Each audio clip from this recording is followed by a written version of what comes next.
men from the north weren't all fearsome seafaring warriors either.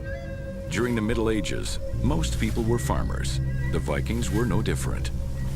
At the time of the raid on Lindisfarne, they were setting out to find new riches, fame, and especially new land. In earlier times, the people living in today's Norway, Sweden, and Denmark were mostly known as traders.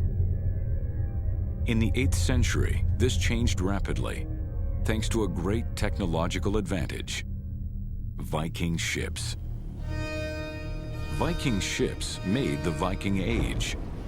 Viking warriors and raiders sailed aboard revolutionary longships whose dragon-shaped prowheads inspired terror. Viking traders, explorers, and settlers used a different kind of ship called the Nar. It was made deeper and wider to carry goods, livestock, and people across the ocean.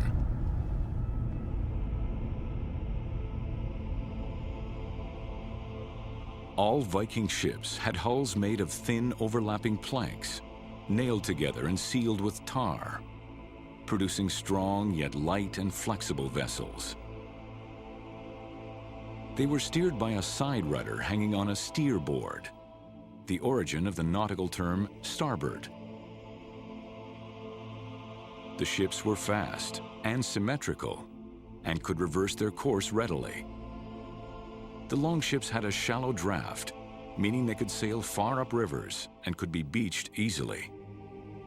Shipbuilding required a variety of skills. Large square sails were woven from linen or thin wool, later waterproofed with fat. On longships in particular, oars were used for precise maneuvers and in windless weather. Shipbuilding was an art, and master shipwrights commanded great respect. Their craftsmanship was legendary. So much so that tales of huge longships carrying 200 warriors were long thought to be the exaggerations of storytellers. Then, in 1997, a longship measuring 120 feet and capable of carrying 180 men was unearthed in Roskilde, Denmark. The giant longships had indeed existed. These ships give Vikings a strong superiority at sea, and thousands of them head out in search of wealth, land, and glory.